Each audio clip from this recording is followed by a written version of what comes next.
হযরত ওমর একদিন তিনি হেঁটে কোথাও যাচ্ছিলেন।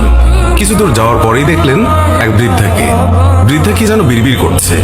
হযরত ওমর তার কাছে গেলেন, তার খোঁজ খবর নিলেন, জিজ্ঞাসা করলেন, আচ্ছা বুড়িমা, খলিফা ওমর সম্পর্কে তোমার ধারণা কি? বুড়ি হযরত ওমরকে আগে কখনো দেখেনি, তাই তাকে সে চিনতে পারেনি। বুড়ি হযরত ওমরের কথা শুনে কিছুটা বিরক্ত হলো, বলল, ওমর টোমর দিয়ে আমি কি করব? আমার কি এমন ঠেকা পড়লো যে আমার তার খবর নিতে হবে? নিজের চিন্তায় পাচ্ছি না। বুড়ির কথায় ছিল রাগ আর অসন্তোষের ছাপ। হযরত ওমর আবার তাকে জিজ্ঞাসা করলেন, বুড়িমা, ওমরের উপর তোমার এত রাগ কেন? বুড়ি চেঁচিয়ে জবাব দেয়, রাগ হবে না কেন? এই দেশে খলিফা হয়েছে, তো আমায় কি একটা পয়সাও দিয়েছে? নাকি কোনোদিন আমার খোঁজ খবর নিয়েছে যে আমি কি হালতে আছি? ও মানুষ না। হযরত ওমর বুড়ির কথা শুনে বড় চিন্তিত হলেন। ঠিকই তো, আমি তো তার তেমন খোঁজ খবর নিতে পারিনি। তিনি কিছুটা নরম হয়ে বুড়িকে আবার জিজ্ঞাসা করলেন, আচ্ছা, তুমি কি অবস্থায় আছো ওমর কি করে জানবে? তুমি গিয়ে ওমরকে সব জানিয়ে আসলেই তো পারতে। বুড়ি জবাব দেয়, কেন? আমি জানাতে যাব কেন? ওমরই তো আমিরুল মুমিনিন, সেই তো সবার খোঁজ খবর নেবে, আর এই জন্যই রাষ্ট্রের দায়িত্ব গ্রহণ করেছে। রুক্ষ ভাষায় বৃদ্ধা জবাব দিল। হযরত ওমর শান্তভাবে আবারও বললেন, আচ্ছা, ওমর খলিফা হওয়ার পর তুমি যে কষ্ট পেয়েছো, সেই কষ্টের বিনিময়ে তুমি কত টাকা পেলে ওমরকে মাফ করে দেবে? বৃদ্ধার সাথে এইসব কথা চলছে। এমন সময় হযরত আলী এবং আব্দুল্লাহ ইবনে মাসউদ রাদিয়াল্লাহু তাআলা আনহু তারা এসে হাজির হলেন। তারা হয়তো কোথাও যাচ্ছিলেন। এসে সালাম দিলেন, আসসালামু আলাইকুম ইয়া আমিরুল মুমিনিন। আগন্তুক দুই ব্যক্তির মুখে আমিরুল মুমিনিন শব্দ শুনে বৃদ্ধা তাজ্জব হয়ে গেল। সে ভয়ে কাঁপতে লাগলো আর ভাবতে লাগলো যে ওমরের সামনে তাকে এত গালমন্দ করেছে। দারুণ অনুতপ্ত হলো বুড়ি।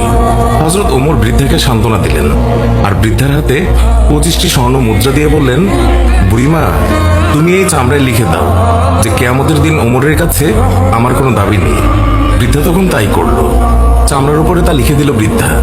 আর হযরত আলী রাদিয়াল্লাহু তাআলা আনহু সাক্ষী হিসেবে তার উপরে দস্তখত করলেন। হযরত ওমর রাদিয়াল্লাহু তাআলা আনহু মুহাম্মদুর রাসূলুল্লাহ সাল্লাল্লাহু আলাইহি ওয়াসাল্লামকে অনুসরণ করে তালি লাগানো জামা পরতেন। যখন তিনি মুসলমানদের প্রাণকেন্দ্র বাইতুল মুকাদ্দাস জয় করার জন্য বের হচ্ছিলেন, সেই সময় তার পরিহিত জামায় 17টি তালি লাগানো ছিল। যখন তিনি তালিযুক্ত জামা পরিহিত অবস্থায় জেরুজালেমের উদ্দেশ্যে রওনা হয়েছিলেন, সাহাবাদের মধ্যে থেকে কেউ একজন হযরত আলী রাদিয়াল্লাহু তাআলা আনহুকে বললেন, ইয়া আলী, হযরত ওমর রাদিয়াল্লাহু তাআলা আনহুকে বলুন অন্তত আজকের দিনে তালিযুক্ত কাপড় খুলে একটু ভালো কাপড় পরিধান করার জন্য, কারণ তিনি ইহুদি খ্রিস্টানদের দেশে যাচ্ছেন। তারা হয়তো আমিরুল মুমিনিনকে দেখে বিরূপ মন্তব্য করতে পারে। তারা তিরস্কার করে বলতে পারে, মুসলমানগণ খলিফার জন্য একজোড়া ভালো কাপড়ের ব্যবস্থাও করতে পারেনি। আপনি খলিফাকে বুঝিয়ে বলুন। সাহাবাদের পিড়াপিড়িতে হযরত আলী রাদিয়াল্লাহু তাআলা আনহু কথাটি বলার জন্য হযরত ওমরের কাছে গেলেন, কিন্তু এমন কথা বলার সাহসী পেলেন না, কারণ হযরত ওমর রাদিয়াল্লাহু তাআলা আনহু তিনি এমনিতেই গরম। তারপরেও এমন স্পর্শকাতর বিষয়ে মুখটাই বা খুলবেন কিভাবে? অনেক চেষ্টা করলেন, কিন্তু কোনোভাবেই বলতে পারলেন না। ফিরে এলেন সাহাবাদের কাছে, নিজের অপারগতা প্রকাশ করলেন। হযরত আলী রাদিয়াল্লাহু তাআলা আনহু বললেন, আমি যখন বলার জন্য তার কাছে গিয়েছি, তখন আমার কথা বলার শক্তি হারিয়ে ফেলেছি। এবার সাহাবাগণ পরামর্শ করলেন, তাহলে এই কথা খলিফার কাছে কে বলতে পারে? সকলেই খেয়াল পেশ করল। হযরত আয়েশা রাদিয়াল্লাহু তাআলা আনহা এবং হযরত হাফসা রাদিয়াল্লাহু তাআলা আনহা বলতে পারবেন। তারা সকলে মিলে হযরত হাফসা রাদিয়াল্লাহু তাআলা আনহুর কাছে গেলেন। হযরত হাফসা রাদিয়াল্লাহু তাআলা আনহা বললেন, আমি রাসূলুল্লাহ সাল্লাল্লাহু আলাইহি ওয়াসাল্লামের স্ত্রী এবং খলিফা ওমরের মেয়ে, কিন্তু আমার পিতাকে এই কথা বলার সাহস আমার নেই। আমি এই কথা বলতে পারবো না। হযরত আয়েশা রাদিয়াল্লাহু তাআলা আনহা বলতে পারবেন। সাহাবায়ে কেরাম হযরত আয়েশার কাছে দরখাস্ত করলেন। অতঃপর তিনি হযরত ওমর রাদিয়াল্লাহু তাআলা আনহুকে ডেকে পাঠালেন। হযরত ওমর রাদিয়াল্লাহু তাআলা আনহু হযরত আয়েশা রাদিয়াল্লাহু তাআলা আনহার পয়গাম পাওয়ার সাথে সাথেই উপস্থিত হলেন। ভারত উপমহাদেশের বিখ্যাত হাদিস বিশারদ শাহ ওয়ালিউল্লাহ মুহাদ্দিস দেহলভী একটি গ্রন্থে লিখেছেন যে হযরত ওমর রাদিয়াল্লাহু তাআলা আনহু আম্মাজান আয়েশা রাদিয়াল্লাহু তাআলা আনহার সামনে দোজানো হয়ে তিনি বসে পড়েন। আয়েশা রাদিয়াল্লাহু তাআলা আনহা বললেন, আমিরুল মুমিনিন, আপনি যেহেতু খ্রিস্টানদের রাজ্যে যাচ্ছেন, এই জন্য আপাতত এই তালিযুক্ত জামা পরিবর্তন করে অন্য একটি ভালো জামা পরিধান করুন। আম্মাজান আয়েশা রাদিয়াল্লাহু তাআলা আনহার কথা শেষ হতে না হতেই খলিফাতুল মুমিনিন কেঁদে ফেললেন আয়েশাকে বললেন, আম্মা, আপনি কি আমাকে রাসূলুল্লাহ সাল্লাল্লাহু আলাইহি ওয়াসাল্লাম থেকে দূরে সরিয়ে রাখতে চাচ্ছেন? আপনার কি রাসূলের সাথে কাটানো দিনগুলোর কথা মনে নেই, যে দিনের পর দিন নবীজি সাল্লাল্লাহু আলাইহি ওয়াসাল্লাম উপবাস থেকেছেন?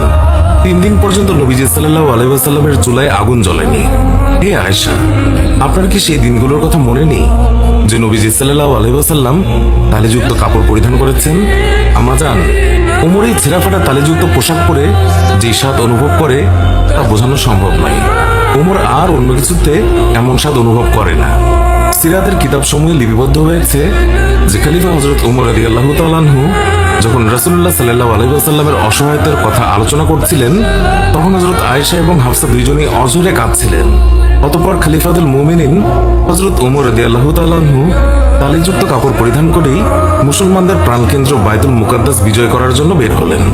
হযরত ওমর রাদিয়াল্লাহু তাআলা আনহু তিনি যখন জেরুজালেম শহরে প্রবেশের দ্বারপ্রান্তে 22 লক্ষ বর্গমাইলের বিশাল সাম্রাজ্যের খলিফার হাতে উটের রশি, উটের উপর বসে আছে ভৃত্য, মুসলিম বাহিনীর সেনাপতি আবু উবাইদা ইবনু জাররা রাদিয়াল্লাহু তাআলা লক্ষ্য করলেন খলিফার গায়ে অতি সাধারণ 17টি তালিযুক্ত জামা। উটের রশি ধরে টানছেন মুসলিম বিশ্বের খলিফা, আর ভৃত্য বসে আছে সেই উটের উপর। এটা দেখে রোমানরা কি মনে করবে? এইসব ভেবে তিনি বললেন, হে আমিরুল মুমিনিন, আমরা এমন এক জায়গায় আছি যেখানকার লোকেরা চাকচিক্য পছন্দ করে, মানুষের বাহ্যিক সৌন্দর্য দেখে মানুষের মর্যাদার বিচার করে। তাই আপনি যদি একটু ভালো পোশাক পরতেন তাহলে তা কতই না উত্তম হতো। হযরত ওমর রাদিয়াল্লাহু তাআলা আনহু আবু উবাইদা ইবনু জাররার কথায় রেগে গেলেন, তার বুকে আঘাত করলেন আর বললেন, আমি তোমার পক্ষ থেকে এই কথাগুলো আশা করিনি। হযরত ওমর রাদিয়াল্লাহু তাআলা আনহু বললেন, আমি হচ্ছি সেই জাতি যাদের মহান আল্লাহ ইসলাম দ্বারা সম্মানিত করেছেন। আমরা যদি ইসলাম ছাড়া অন্য কোনো উপায়ে সম্মান খুঁজি তাহলে মহান আল্লাহ তাআলা আমাদের অসম্মানিত করবেন।